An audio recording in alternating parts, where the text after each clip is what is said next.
매일 아침 미국장 소식은 머니네버슬립 뉴스레터 아래 댓글 링크로 구독해보세요. 직장이나 학교에 가기 전 항상 들리는 이곳. 많은 사람들에게 임시적 도서관과 사무실이 되어주는 이곳은 향긋한 커피 한 잔과 함께 따뜻한 환영을 제공하는 미국 문화의 필수 요소, 스타벅스입니다. 오늘 브랜드 리포트에서는 스타벅스가 제시한 청사진을 살펴보며 다양한 투자 매력과 그 리스크에 대해 집중 탐구해보겠습니다. 스타벅스는 어떤 기업일까요? 스타벅스는 세계에서 가장 큰 다국적 커피 프랜차이즈입니다.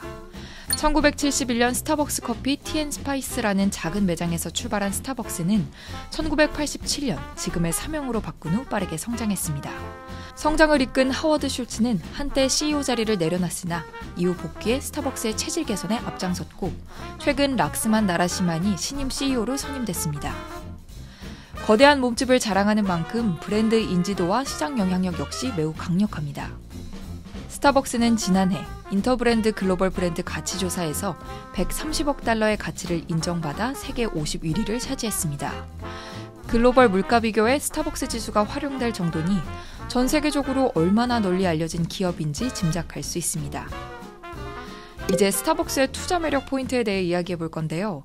먼저 지난 9월 13일에 있었던 인베스터 데이에서 발표된 재창조 계획에 대해 살펴보겠습니다.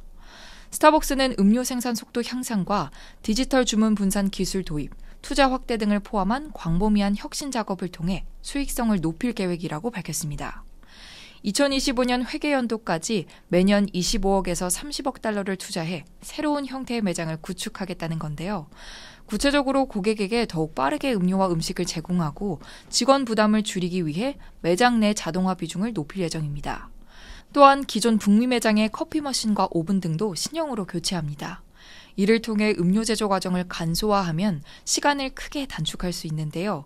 예를 들어 모카 프라푸치노 한 잔을 만드는 데 걸리는 시간을 87초에서 약 40% 수준인 35초로 대폭 줄일 수 있습니다. 또한 스타벅스는 거시 경제의 불확실성에도 불구하고 매장을 적극적으로 확장하겠다고 밝혔습니다. 스타벅스는 지난해 33,833개였던 전 세계 매장 수를 2025년까지 45,000개까지 늘릴 계획입니다. 북미 지역에는 음료 수령과 배달, 드라이브스루 주문 전용 매장을 포함해 2,000개 매장을 신설할 예정이며 중국 내 매장을 지금의 2배 가까운 9,000개로 늘릴 계획입니다. 만약 스타벅스의 계획대로 이뤄진다면 어떤 변화를 기대할 수 있을까요? 우선 자동화 비중을 높이면 그만큼 필요한 인력이 줄어듭니다. 이는 인건비를 절약할 수 있다는 의미라 수익성 개선으로 이어질 가능성이 높습니다. 또한 음료 제조 시간이 줄어든다는 것은 같은 시간 내 소화할 수 있는 주문량이 늘어나는 셈이라 매출 증가를 기대할 수 있습니다. 중국 시장에서의 직영 매장 확장도 중장기적으로 성장 모멘텀이 될 전망입니다. 현재 중국의 젊은 소비자들 위주로 커피 수요가 높아지고 있습니다. 스타벅스에 따르면 중국 커피 시장은 여전히 초기 단계로 성장할 여력이 큰 편입니다. 중국 소비자 한 명의 연간 커피 소비량은 10잔에서 12잔 수준인데 지난 2014년만 해도 평균 3잔에도 못 미치는 수준이었거든요. 8년 만에 4배 가까이 소비량이 늘어난 셈이죠. 스타벅스는 전 세계적으로 높은 인지도를 갖추고 있는 만큼 성장이 예상되는 중국 시장을 선점하기에 좋은 위치에 있습니다. 스타벅스의 재창조 계획이 실제 실적 개선으로 이어진다면 이는 스타벅스의 또 다른 투자 매력도 더욱 빛나게 할 것으로 보입니다. 바로 배당주로서의 매력인데요. 인베스터 데이에서 스타벅스는 수익이 커질수록 투자자들에게 더욱 많은 이익을 되돌려주겠다고 밝혔습니다. 구체적으로 이 스타벅스의 목표는 향후 3년간 주당 순이익을 이전 가이던스 대비 15%에서 20% 늘리고 연간 매출 증가율을 10%에서 12% 높이겠다고 밝혔습니다. 이를 바탕으로 자사주 매입과 배당을 통해 200억 달러를 투자자들에게 환원하겠다고 설명한 거죠. 이에 따라 스타벅스는 현재 배당 성취자에서 미래에는 배당왕이 될 것으로 예상됩니다.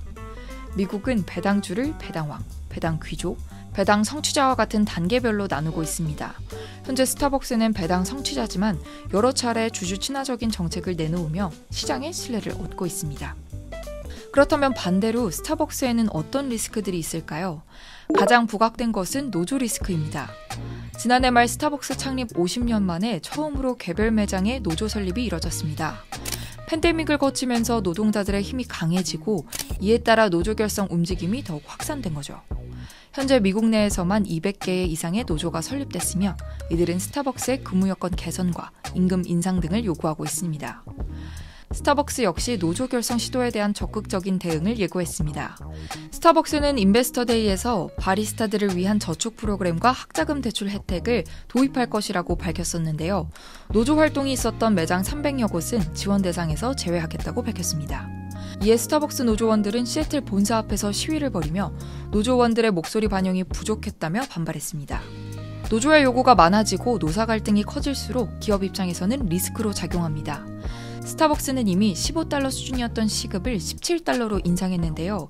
인건비 지출이 커지면 자연스레 비용 압박도 커질 수밖에 없습니다.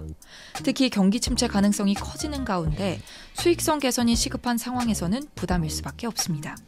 마지막으로 스타벅스에 대한 월스트리트의 평가를 살펴보겠습니다. 우선 월스트리트는 긍정적인 평가를 유보하는 분위기입니다. 특히 대규모 투자가 단기적으로는 실적에 안 좋은 영향을 줄 수 있다고 판단하는 것으로 보입니다. UBS의 데니스 가이어 애널리스트는 스타벅스의 이번 투자는 내년 영업이익 증가를 제한할 것이라며 스타벅스에 대한 투자 의견을 중립으로 유지했습니다. 존 글래스 모건 스탠리 애널리스트 역시 동일 비중 의견을 고수했습니다. 물론 긍정적인 의견을 내비친 전문가들도 있습니다. 바클레이즈는 인베스터데이 전부터 새로운 CEO에 대한 기대감을 드러내며 비중 확대 의견과 $100의 목표 주가를 제시했습니다. 구체적으로 바클레이즈의 제프리 번스타인 애널리스트는 새로운 CEO와 함께 올해의 악재를 내년에 호재로 바꿔 턴어라운드 할 수 있을 것이라며 특히 중국에서의 역풍이 내년에는 순풍으로 바뀔 것으로 본다고 진단했습니다. 눈에 띄는 것은 매도 의견이 없다는 것입니다. 주가 상승 여력이 크지 않지만 반대로 하방 지지력도 있다는 평가인 셈이죠. 팀랭크스를 보면 최근 3개월간 25명의 애널리스트가 스타벅스에 대한 분석을 내놨는데요. 12명이 매수를 권했고 나머지 13명이 보유를 추천했습니다. 평균 목표 주가는 $98.29로 최고 금액과 최저 금액은 각각 $136와 $87입니다. 브랜드 리포트, 오늘은 스타벅스를 살펴봤는데요. 다음은 어떤 기업을 다루면 좋을지 댓글로 남겨주세요. 제2의 워런 버핏이라 불리는 세스 클라머는 말했습니다. 때론 대중에서 벗어나려면 상당한 용기와 확신이 필요할 수 있다. 하지만 장기 투자에서 성공하기 위해서는 대중과 같은 길을 걸어서는 안 된다.